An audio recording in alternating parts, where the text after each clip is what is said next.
I want you to blink your eyes a couple times because you are not going to believe what you're about to see. With seemingly basic materials and a very creative brain, makeup artist Jen Springer transformed every inch of her home into a real-life Hogwarts from Harry Potter. She led us inside for a detailed tour. We were totally mesmerized by the magic. So sit back and watch in awe. Welcome, come on in. So my name is Jen. I am a makeup artist. I've been a makeup artist for over 20 years, but I'm also in the habit of creating spaces. I love to do makeup, but I also love to throw parties and elaborate experiences for people. So I've done Witches' Night parties for my friends for the last 8 years. This is the first time I've done Harry Potter, but I've always wanted to. And I think the reason that it resonates with me so much is because of the rich detail, the imagination, and just the overall magic of it all. And so I knew this was my year. What is it, the 20th anniversary? I wanted to make sure that I paid some homage to Harry Potter. When you first come to Hogwarts, you need to go through a couple places first. You need to get your stuff at Diagon Alley. But how can you get there if you don't first visit the Leaky Cauldron? So usually I start planning for Witches' Night and preparing in August. But because this is a brand new theme for me, I started mid-June. A couple taps up and a few taps over, and welcome to Diagon Alley. Now, because this is a party and I have some door prizes, they need to put their names somewhere. So the Goblet of Fire was a perfect idea. And this is a DIY that you can do at home. My friend did this. So she uses a plastic pot that you could get just in the gardening center, some picture frames, a roll that you can get from Amazon, it's just a cardboard one, and then a lot of great stuff that you can find at Home Depot. Great stuff, we typically like to use the blue can instead of the red can, and you can make all of these globs. And then just with some paint, this is what it can look like. Now this might look like it really is brick and mortar, however, this is insulation foam. My friend Kara Walker is the queen of foam, and she came out to help. We used a heat knife to cut out all of these windows, and then we again use great stuff to connect them all together. Now this whole building is about 6 different pieces so that they can all come apart. The people over at Prism Print Shop can make the most fabulous backdrops. They've done so much around the house. This was just a broom from Zerkers.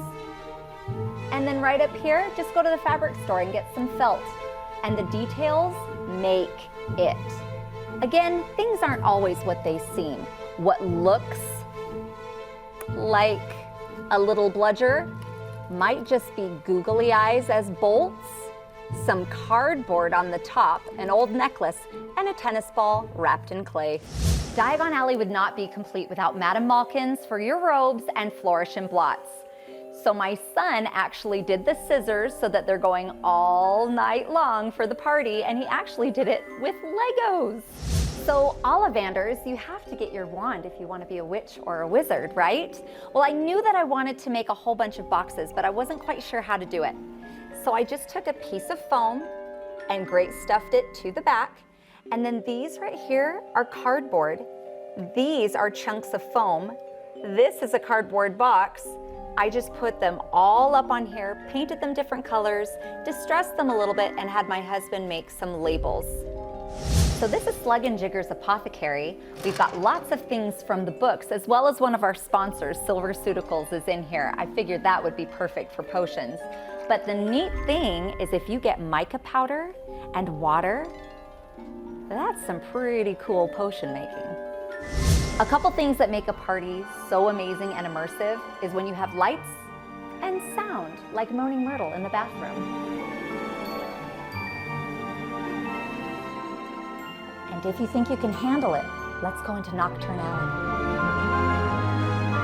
So one of the things that I love to completely transform a space is just this plasticky, tableclothy stuff. You can get this at your local party store, or you can get it on Amazon. They come in lots of different sizes and widths and lengths. And we're in my garage, but would you really know that? Because we've covered all the walls in this. Divination is in the tallest tower.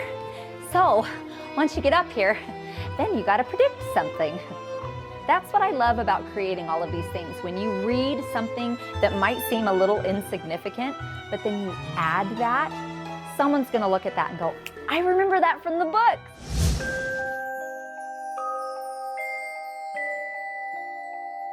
So welcome to Hogwarts. We have the Mirror of Erised. We just used cardboard on this and some hot glue for the detailing. When you are ready to eat, come on into the Great Hall. I'm a little bit of everybody. I'm a little bit of Harry. I'm a little bit of Ron when it comes to food. A little bit of Hermione, although I would love to be a little bit smarter. But I'd like to think that anyone in the books that has a kind heart and that really wants to serve others, that's a piece of me. Well said. I am all but speechless. Can you even handle the wizardry involved in this? It is what? It's astounding, right? To consider every detail that went into the creation of this whole house experience. And I appreciate Jen taking the time to show us the inner workings of something so elaborate, but she's broken it down in such doable pieces. Wow, just wow. A huge thank you to Jen for letting us in and sharing her creative heart and creative spirit with us. She is a creator, and that was Jen at Halloween, but you want to follow along Classy by Jen on Instagram, because she sprinkles that kind of magic into every day, every holiday, and the creative partners she brings on are unmatched. So just do yourself this treat in the trick or treat day and follow her, Classy by Jen. We'll link you over, and you can just appreciate magic like that all year long. Jen, thank you.